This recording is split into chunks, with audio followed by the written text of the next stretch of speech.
আমগো নয়া প্রস্থানের লেখা আমগো যে লেখা রেখা যাওয়ান লাগবো, নাহলে তোরা সব বুইলা যাইব। ঢাকাইয়া ভাষার সাথে ব্যঙ্গ হয়, কিন্তু এটা কিন্তু আমি মেনে নিতে পারি না। কেউ তো কখনো লেখে না, আমাদের তো লিখে রাখতে হবে আমাদের নতুন প্রজন্মের জন্য। নতুন প্রজন্ম বলতে আমরা প্রস্থান বলি, আমাকে নয়া প্রস্থানের লেখা।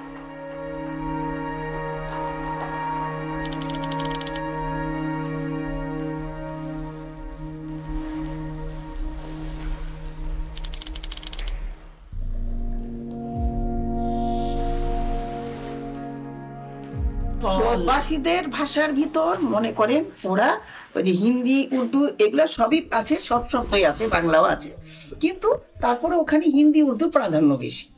আর যারা আঞ্চলিক বাংলা বা ঢাকাইয়া যে বাংলাটা, সেখানে কিন্তু আপনার হিন্দি উর্দুর প্রাধান্য বেশি না, কিন্তু এখানে শব্দ ঢুকে গেছে।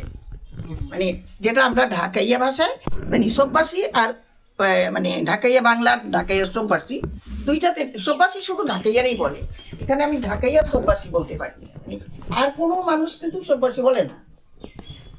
তাই এইখানে ওই সববাসী আর ওই এদের এখানে এই দিকটা বাংলার প্রাধান্য চলে আসছে, আর উর্দু হিন্দি এটার প্রাধান্য বেশি।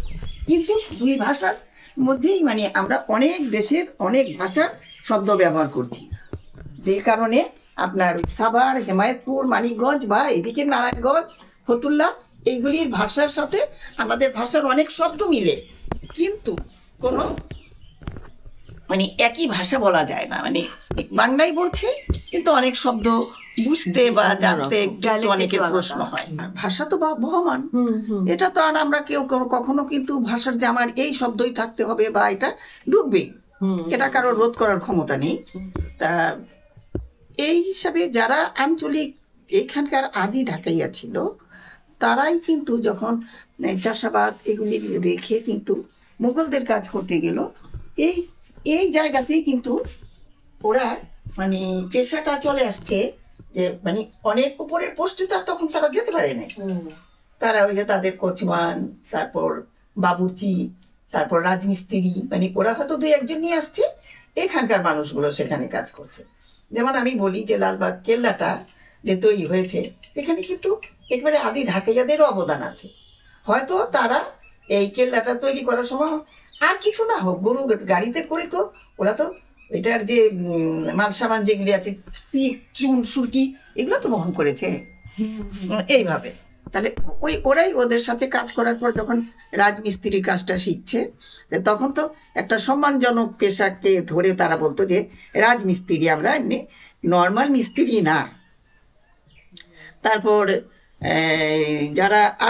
যাদের অন্য অন্য পেশা ছিল, ওই পেশা দিয়ে তখন কিন্তু ঢাকায় এক একটা এলাকার নাম হয়েছে। ঢাকাইয়া ভাষার সাথে ব্যঙ্গ হয়, কিন্তু এটা কিন্তু আমি মেনে নিতে পারি না। এটা কিন্তু আমাদের মায়ের ভাষা। তাই যে কোনো মানুষের তার মায়ের ভাষার প্রতি সবচেয়ে বেশি দরদ, সবচেয়ে বেশি ভালোবাসা থাকে। তাই এই কারণে আমি ভাবলাম যে কেউ তো কখনো লেখে না, আমাদের তো লিখে রাখতে হবে আমাদের নতুন প্রজন্মের জন্য।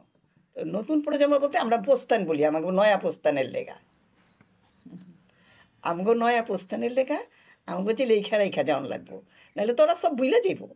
প্রস্থান মানে নতুন বংশ, নতুন প্রজন্ম। নদীতে গোসল করতে নদীতে চোখটা লাল হয়ে যেত, তখন বলতো কাউয়ালো কুলিলো, তোর মায় মরছে কুলা দিয়া ঢাকছে, তোর চোখলে আমার চোখ দে। কাউয়া কয় কাকা, চোখ আমার সাদা হয়ে যা, তোর চোখ লাল আমার চোখ দুধের ছানা। উন্নি চুন্নি বেলাতি ফল, টিভি দিলে পড়ে জল, ছোট বউ বড় বউ এক ঠিলা পানি দাও। এটা হচ্ছে টিউবওয়েল না, এগুলি ছোট ছোট ছড়া, মানে টিউবওয়েল পুতার সময় যখন গানটা গাইতো তখন যে আইলো রে পৌষ মাস, একটা যেন কি আমার এখন মনে নেই, হয়তো ওর বাবা বলতে পারবে। এটা আপনার এই যে চৈত্র মাসে বৃষ্টি না আসলে এই এক মার এক মেয়ের মাথায় একটা কুলা দিয়ে, আর ওই যে আগড়া গাছ নিয়ে ওটা মানে পানি দিত, আর বলতো যেমন যে বলতো যে গান গেয়ে বলতো যে কানা দেওয়াই রে তুই আমার ভাই, এক লোটা পানি দে ঝাপপুরি খেলাই, বৃষ্টি নামানোর জন্য। তারপর যেমন আরেকটা গান ছিল ওই যে 7 দিন 8 দিন ধরে অনবরত বৃষ্টি হচ্ছে। তো তখন বলছে যে একটা কাকতাড়ুয়া তৈরি করে নিয়ে বাড়ি বাড়ি ঘুরছে। মেয়েরা, এটা বিশেষ করে মেয়েরা করতো, ছেলেরাও থাকতো সাথে। তো নিয়ে ওই যে মানে মানুষের দরজার সামনে যেয়ে দাঁড়াতো, দাঁড়ায় বলতো, আয়ে মুসাফির কাহা চলা, ধূপ কো বলানে চলে, ঝাড়ি কো পৌঁছানে চলে। এটা একটু সুর দিয়ে বাচ্চারা গাচ্ছে। ওই ঘর থেকে একটু কেরোসিন তেল দেওয়া হতো, আর একটু চাউল আর ডাল বা তেল, যেটা মানে বাচ্চাদেরকে দেওয়া হতো ওদের ঝুড়িতে। তারপরে এরা বাড়িতে এসে সেই খিচুড়ি রান্না করতো আর সেই কাকতাড়ুয়াকে পোড়াতো। মানে যখন মানুষ একেবারেই বৃষ্টিতে অতিষ্ঠ হয়ে যেত, মানুষের মানে যেটা আসে, আমরা কিন্তু কিছুটা বংশক্রমে পাই। কিন্তু আমাদের যে মানে পূর্বে যারা ছিলেন, আমাদের বড় মা বা আমাদের নানি, আমার মা, ওনাদেরটা তো আর লিখিত ছিল না। এই জায়গাটা আমার কাজ করতো, লিখিত ছিল না। যেমন আমার যে বড় মা, উনি কিন্তু খুবই গল্প বলিয়েছিলেন। উনি এত সুন্দর করে কেচ্ছা বলতেন। মানে এই কেচ্ছাটা আমাদের ঢাকাইয়াদের কিন্তু আলাদা কিছু রূপকথাও আছে। ও তাই? হ্যাঁ, আমাদের রূপকথা আছে। আপনার এই সোপাসি ভাষায়ও আছে, আমাদের এই ঢাকাইয়া বাংলায়ও আছে। হ্যাঁ, আমার বুড়িমা, যিনি আমার বড় মা, উনি কিন্তু অনেক সুন্দর করে গল্প বলতেন। উনি যখন গল্প বলতেন, মানে সেই গল্পের আসরে আমাদের মনে হচ্ছে যে আমরা সব দেখছি, আমরা সব চোখে দেখছি।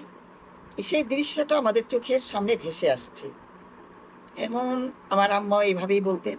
আমার আম্মার বলার ধরনও মানে গল্প বলার মতোই ছিল। যেমন এখন আছে না পালাকার, কেচ্ছাকার, ইয়ে করে। তা এটা তো ঢাকাইয়াদেরও ছিল, ঢাকাইয়াদের আসর ছিল, আসরে গান হতো, বাজনা হতো, সবই হতো। কিন্তু একটা সময়ে ধর্মীয় প্রভাবের জন্য এগুলি ঢাকায় সবচেয়ে আগে লুপ্ত হয়ে গেছে, যেটা হয়তো আমাদের বাংলাদেশের অন্যান্য গ্রামে লুপ্ত হতে অনেক সময় লেগেছে। সব কিছু দিন বদল বললেন, সব কিছুর বদলটা কিন্তু শুরুই হয় শহর থেকে। আমাদের খাদ্যাভ্যাস বলেন, সব কিছু।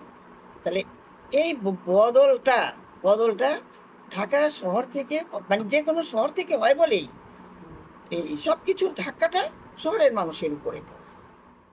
এখন মনে করেন যে একটা জায়গায়, যেখানে মানে আমি তো আমার স্থানীয় জায়গায় আছি, আমার বাপ দাদার বাড়ি ঘর আছে, সব কিছু, আমাদের কিন্তু কোনো প্রয়োজনে অন্য কোনো অঞ্চলে যেতে হচ্ছে না।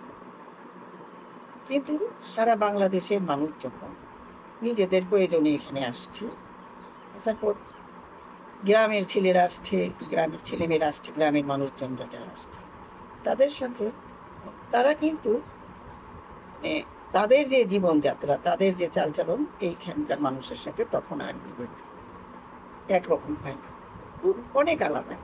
যেমন তখন কিন্তু ঢাকিয়ারা রীতিমতো অনেক অভিজাত হয়ে গেছে। তারা কোথাও চাকরি করে না, তারা নিজেদের বিজনেস করে। তারপর তাদের খাওয়া দাওয়া সব কিছুই আলাদা, আর সেটা কিন্তু অনেক হাই কোয়ালিটির, তাদের রীতি রেওয়াজ সব কিছু। যখন ঢাকার বাইরে থেকে মানুষরা আসছে, তারা অনেক কিছু জানে না, গ্রাম থেকে আসা ছেলেপেলে। তখন দেখা গেছে যে ঢাকাইয়ারা নয়, তাদেরকে ব্যঙ্গ করতে। মহব্বতের কিস্সা। ইমন শয়তান পোলাপান কি গাছে ধরে, যেমন লাগে 16 বটি চমকায়। চালতা গাছে উল্টা হইয়া ঝুইলা ছিল নারায়ণ। রহিমন খ্যাচ খ্যাচ করতাছে। সিধা হইয়া ডালিতে বয়া নারায়ণ রহিমারে জবাব দিল, হ গাছে ধরে। এইলে পিসি চালতালে ডাইলে খাইচ। কয়া চালতা পাইরা রহিমাগো বাড়িতে উড়া দুরা ফালাইতাছে। রহিমন চিল্লায় উঠছে, দেখ নারায়ণ, এই চালতা মাথায় পড়লে খুন খরাবি হয়ে যাইব। নাই মা বাবা, পইরা গেলে তোর হাত পা ভাঙ্গা যাইব। পিসি তুই কালকা তোর উপবাস সামকতে বাংলি, আমারে ডাকস নাই কিলা? মুরাদ আর মুরাদের বউ বাপের বাড়ি গেছিল ইফতারের দাওয়াতে। আমি একলা নিজের লেগা কিছু করি নাই, আজান পরনে মুখে পানি দিয়া ভাত খাইছি। আমারে কইতি আমি কিছু কি নাই না দিতাম? ওই দিন তোর মায় তরে মারছিল কেলা? রহিমনের এই সোয়ালে নারায়ণ চেইতা কালীচরণের গাইল পারণ শুরু কইরা দিল। হালা কালীচরণ তারি খায়া দিন রাত পইরা থাকে, মায়েরে যায়া কয় আমার বলে জাত গেছে, তগ ইফতার খায়া। আমারে বলে গোবর খায়া প্রায়শ্চিত্তকরণ লাগবো। আমি বি মায়েরে কথা দিছি, আমি রোজ পিসির লগে ইফতার করুম আর রোজ গোবর খামু পিসির হাতের, যে কোনো খাওন আমার প্রসাদ। রহিমনের লগে নারায়ণের এই হইল রিস্তা। আমলিগোলার পিছে হইল গিয়া লালবাগ চামারটুলি, চামাররা কয় ঋষিপুট্টি। দুয়ারকি চামারের বাড়ি হইল গিয়া আমলিগোলার রহিমনগো বাড়ির পিছে। নারায়ণ হইল গিয়া দুয়ারকির একটাই পোলা। বাড়ির লগে বাড়ি, নারায়ণের নিজের আপনা পিসি নাই। এই মুসলমান রহিমন রে আপনা পিসি মনে করে। স্কুল ছুটির বাতে সারাদিন টোটো কইরা বেড়ান রহিমন গো আর নিজে গো ফলের গাছে উঠা এই গাছ থেকে ওই গাছে ঝুইলা ঝুইলা বান্দর গো লগে পাল্লা দেওয়ন। এই হইল গিয়া 8 বছরের নারায়ণের কাম। ইমন শয়তান আছিল যে আমলিগুলার বান্দর বি ওর শয়তানির সামনে হার মানত। আর এই শয়তান রহিমনের চোখের তারা ছিল, যার লেগা মুসলমান মহল্লায় ওর দোষ মহিমের কমতি আছিল না। ছোটতে দুপুরে নারায়ণের মা জবে নারায়ণের নালায়া ধোলায়া ভাত খিলায়া হলাইবার দিত। মায়েরে কইত তোর লগে হুমু না, আমি এখন পিসির লগে হুমু, তোর লগে রাইতে হুমু।